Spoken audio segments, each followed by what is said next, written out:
Welcome to TPM Vids, where we talk all about theme parks and more. If you're new to the channel and like what you see, hit that subscribe button and click the bell icon to be notified when we upload a new video. You can also find us on all your favorite social media platforms.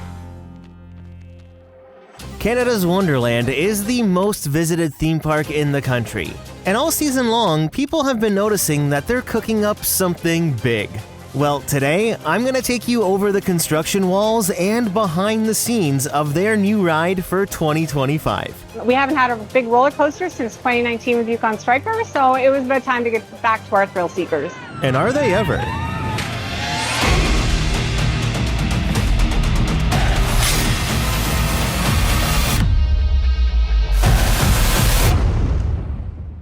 On August 8th, it was announced that AlpenFury will be the park's 19th roller coaster. This is going to be the longest, tallest, fastest launch coaster in Canada.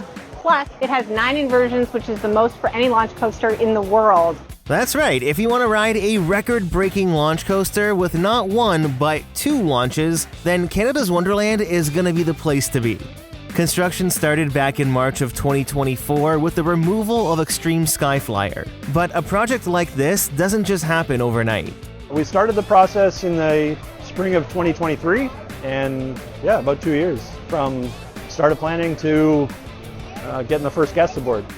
By this time next year, this area and international festival will look a lot different. We had an opportunity to bring some new life to AlpenFest and officially designate it next year, which we're going to do. And a lot of the theming is going to be in the station and the coaster area to begin with, but it's going to be a multi-year project.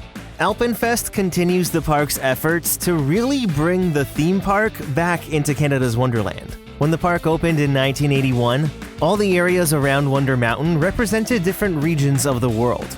The AlpenFest section was heavily inspired by the German and Swiss Alps. Over the years, a lot of the theming has faded away, but now the park is taking this opportunity to bring some fresh life into the area. Well, the AlpenFest area is a mountain village that we're trying to create with a festival feel. Here in AlpenFest, guests will find themselves at a festival celebrating the mythical union of fire and ice. Now, what happens when fire and ice combine? Well, you get AlpenFury.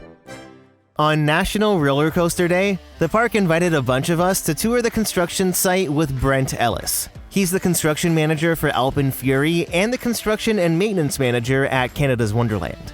Firstly, forgive our mess. We're in the throes of construction. You can see, obviously, this is the station area. The station is going to be roughly 7 meters above this grade elevation here, so think, Leviathan Station. Very high elevated, only because we have to get up and over the crowd and have enough room for the fire trucks to pass underneath in the event they need to. Since the coaster goes over many guest paths, the queue will have lockers, and they're also thinking about incorporating metal detectors. Now, once you come out of the load station, the first launch gives the train momentum to then dive right into the mountain. They still haven't dug the trench, but as we peek around this construction fence, this is where your train will enter the mountain. They were in the midst of reinforcing the ground around the tunnel so they could install the last 2 caissons for the footers. Heavy rain was expected, so crews covered the area with a tarp to protect it.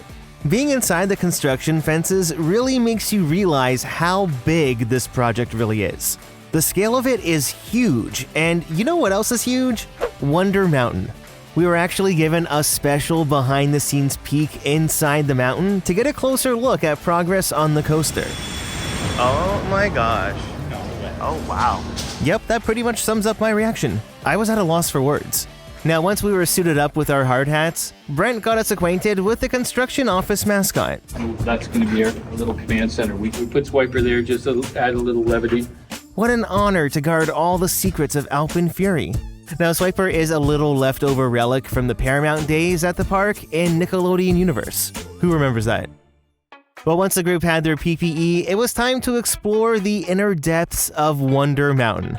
Standing 150 feet tall, Wonder Mountain's footprint takes up approximately 2.5 acres in the park. So the basement is massive. I knew it would be big, but I never imagined there would be this much space.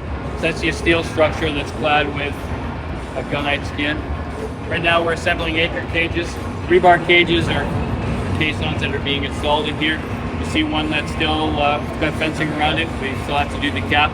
There's a number of caissons already drilled in here that we've poured, but we backfilled with sand to make them safe, so it's safe to walk around. Initially, Brent and his team divided AlpenFury construction into phases. Phase 1 was supposed to be from the brake run until the exit at the top of the mountain. Then Phase 2 would be everything else up until the brake run.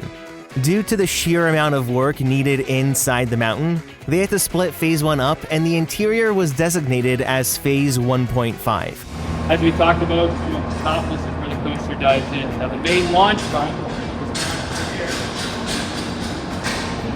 down through this cross racing and up out of the roof. This second launch in the main tunnel will have you reach top speeds of 115 kilometers or 71 miles per hour. Right now, this area has a long way to go before it's turned into AlpenFury, but the mountain will be home to more than just AlpenFury's tunnel. Since space is so tight around the station on stage, the storage tracks and maintenance bay will also be housed in the mountain. On this side here is the storage track. On this side is going to be the maintenance shop. So one of the reasons we carved the west entrance so that we can maintenance can come in and out. What you're looking at here will eventually be home to a themed tunnel that will blast riders to the top of Wonder Mountain. They actually have to cut through multiple levels of decking, and there were definitely some challenges with it. Finding a path of travel through the mountain was a challenge, but it is one that we resolved and were able to present to different manufacturers to say this is our preferred flight path through the structure, and that each one of them worked with that in mind. Wonder Mountain already has 3 other coasters that interact with it. Thunder Run, which goes inside the mountain, takes up this whole space. Vortex goes over top of the mountain, and then there's Wonder Mountain's Guardian, where the drop into the ride station is the space in yellow. Then this level decking above is the main show floor for the ride. We got to climb up 10 stories to the very top of the mountain, but made some stops along the way. Brent led us onto the 4th floor, which houses the show scenes on Wonder Mountain's Guardian. Obviously with Guardian still operating, it's dark in here. This is where the coaster this is actually the opening for the deck that we're creating. In addition,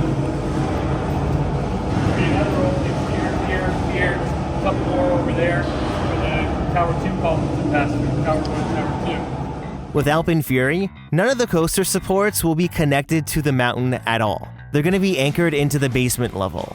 So once the park goes into weekend operations after Labor Day, crews will start cutting the deck. They don't want to disrupt the ride during daily operations.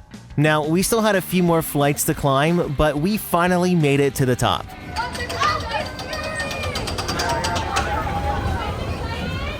The views up here were amazing. This was truly the best way to spend National Roller Coaster Day.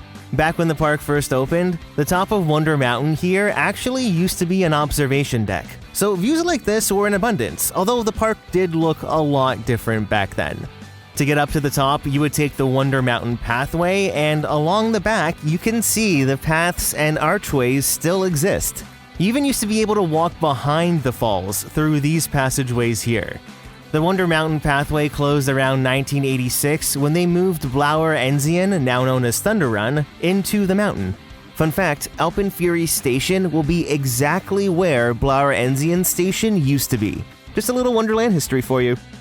Now, since the late 80s, a lot has changed with Wonder Mountain, and pretty soon the area outlined will be the exit point for AlpenFury. Since cutting a hole into the mountain will make it susceptible to the elements, this was another thing Brent and his team had to keep in mind when planning a project as big as this. So we have to then channel the water to appropriate drainage, like a trench drain in there to collect the water. And again, we have snow to deal with as well, so we'll have to be mindful of that. So any of the interior walls that we're building inside will be exterior grade walls, whether it's block or CMU with some sort of exterior coating. And along the main launch, where they've encapsulated with more like a cave type structure going through. Again, that's going to be a scenic treatment that's applied after. Right now, what I'm describing is more the facility interface type of works. AlpenFury will take you 164 feet above the park, and with it being 14 feet taller than Wonder Mountain, you will be able to see that inverted top hat from the front. Wonder Mountain is an iconic symbol of the park, and this view has remained practically unchanged since 1981.